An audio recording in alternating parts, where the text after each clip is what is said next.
প্রক্রিয়া আমরা আজকে অনুমোদন দিলাম এবং আজ থেকেই ল্যান্ড ট্রান্সফার প্রক্রিয়া শুরু হবে। ভূমি ও রাজস্ব সচিব তাকে এবং মুখ্য সচিবকে দায়িত্ব দেওয়া হলো ৪৫ দিনের মধ্যে বিএসএফ এর প্রয়োজনীয় জমি হস্তান্তর সম্পূর্ণ করতে হবে, যা আমাদের কেন্দ্রীয় স্বরাষ্ট্রমন্ত্রী নির্বাচনের আগেই বলেছিলেন। এই কাজটা আজকে প্রথম ক্যাবিনেটে আমরা করলাম। মাননীয় প্রধানমন্ত্রী নরেন্দ্র মোদীজি তিনি বলেছিলেন প্রথম ক্যাবিনেট মিটিংয়ে আমরা আয়ুষ্মান ভারতে যুক্ত হব। আমরা আয়ুষ্মান ভারতে যুক্ত হলাম এবং সংশ্লিষ্ট দপ্তর কেন্দ্রীয় স্বাস্থ্য দপ্তরের সঙ্গে প্রয়োজনীয় যে এগ্রিমেন্ট অন্যান্য যে বিষয়গুলি রয়েছে সেটা স্বাস্থ্য সচিব, মুখ্যমন্ত্রীর দপ্তরের উপদেষ্টা এবং মুখ্য সচিব মিলিতভাবে অতি দ্রুত সম্পন্ন করবেন। অর্থাৎ আজ থেকে মাননীয় প্রধানমন্ত্রীর ঘোষিত পশ্চিমবাংলার মানুষের প্রতি যে কমিটমেন্ট আজকে ভারতীয় জনতা পার্টির ক্যাবিনেট সেটা সম্পূর্ণ করল। এর সাথে সাথে প্রধানমন্ত্রী জন আরোগ্য যোজনা, প্রধানমন্ত্রী ফসল বীমা যোজনা ক্রপ ইন্স্যুরেন্স, প্রধানমন্ত্রী স্কুলস ফর রাইজিং ইন্ডিয়া পিএম-শ্রী, প্রধানমন্ত্রী বিশ্বকর্মা, বেটি বাঁচাও বেটি পড়াও, প্রধানমন্ত্রী উজালা যোজনা 3.0 এবং অন্যান্য কেন্দ্রীয় স্কিম বা সেন্ট্রাল গভর্নমেন্ট স্পন্সর্ড স্কিম আমরা যুক্ত হওয়ার সিদ্ধান্ত নিলাম। বিশ্বকর্মা যোজনায় আমাদের যারা বিশ্বকর্মা আছেন, হাতের কাজ করেন, আমাদের কামার কুমোর থেকে কুম্ভকার, স্বর্ণকার থেকে মালাকার থেকে তাঁতি থেকে নাপিত থেকে সবাই যারা 8,65,000 আবেদন করে রেখেছিলেন, আগের সরকার যাদের আবেদন জেলা শাসকদেরকে দিয়ে কেন্দ্রের এমএসএমই দপ্তরে পাঠাতে দেননি, আমরা দ্রুত ওই 8,65,000 পিটিশনকে পাঠানোর ব্যবস্থা নিলাম। আপনারা জানেন পশ্চিমবঙ্গে 11 কোটি মা বোন দিদি উজালা 1-2তে বেনিফিটেড হচ্ছেন ভারতবর্ষে। পশ্চিমবঙ্গে এই 11 কোটির মধ্যে 1,29,00,000 পান, সবচেয়ে হাইয়েস্ট। 400 টাকা কম মূল্যে তারা গ্যাস ক্রয় করেন। প্রধানমন্ত্রী আরো 75 লক্ষ দেশে চালু করেছিলেন এবং বাংলার জন্য কোটা ছিল 15 লক্ষ। গ্রাহক বিতরণ কেন্দ্রে হাজার হাজার দরখাস্ত পড়ে থাকা সত্ত্বেও শুধু রাজনৈতিক কারণে এই পিটিশনগুলো ডিএমরা সংশ্লিষ্ট দপ্তরে কেন্দ্রীয় সরকারের কাছে পাঠায়নি। তাই আমাদের মা বোন দিদিরা বঞ্চিত হচ্ছিলেন।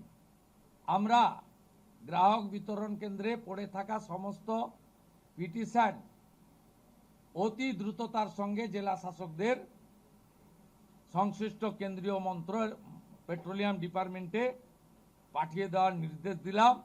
এর ফলে উজালা যোজনা 3 তাতে পশ্চিমবঙ্গের আরও কয়েক লক্ষ মা বোন দিদি যুক্ত হওয়ার সুযোগ পেলেন।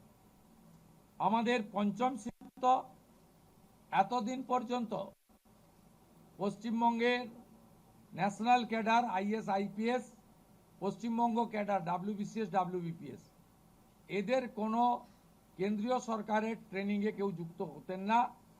এটা মুখ্যমন্ত্রীর অলিখিত নির্দেশ ছিল, আগের মুখ্যমন্ত্রী, বিদায়ী মুখ্যমন্ত্রী, প্রাক্তন মুখ্যমন্ত্রী।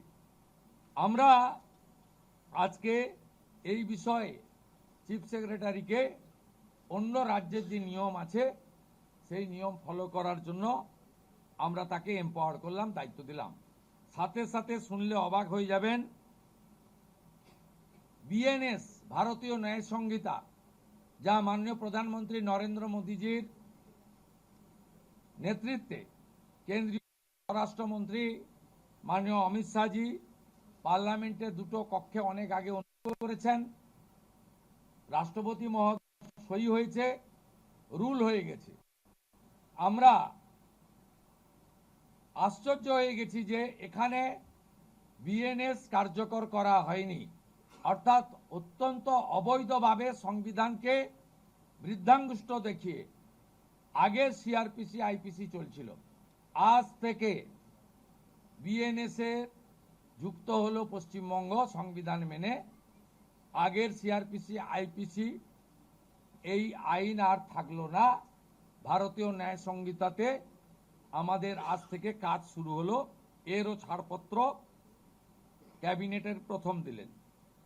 ষষ্ঠ সিদ্ধান্ত, মাননীয় স্বরাষ্ট্র ও সমবায় মন্ত্রী অমিত শাহজি নির্বাচন প্রচারের রায়দিঘি থেকে বলেছিলেন যে 2015 সালের পরে পশ্চিমবঙ্গে কোনো রিক্রুটমেন্ট হয়নি, তাই প্রচুর শিক্ষিত যুবক যুবতীর বয়স চলে গেছে।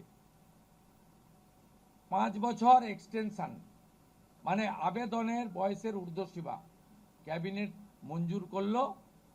এটাও আজকে আমরা করলাম। আজকে এই ক্যাবিনেট সিদ্ধান্তগুলো আমরা নিয়েছি। আমাদের আরও বেশ কিছু কমিটমেন্ট রয়েছে, যেগুলো ইতিমধ্যে আপনারা জানেন। আমরা পরবর্তী সোমবার আবার একটি ক্যাবিনেট মিটিং করব।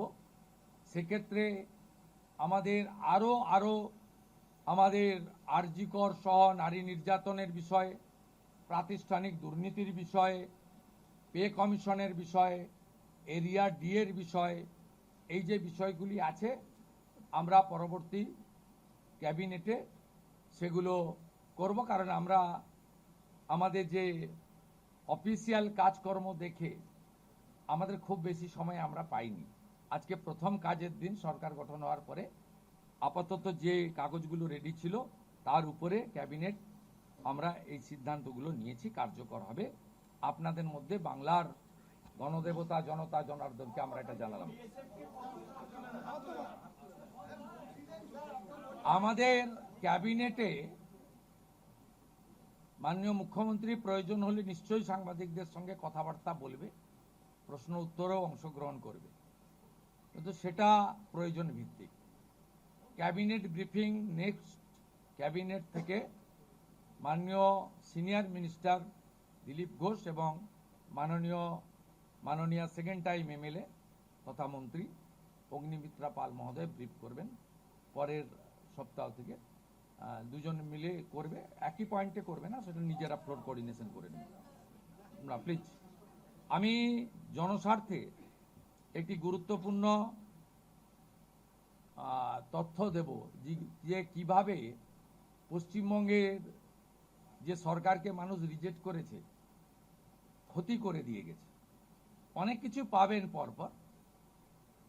16ই জুন 2025 ভারত সরকারের পক্ষ থেকে জনগণনার জন্য office of registrar general of India, ministry of home affairs তারা পাঠিয়েছিলেন। জুন মাসের 2025, আজকে প্রায় 1 বছর হতে যায়, 11 মাস অতিক্রান্ত।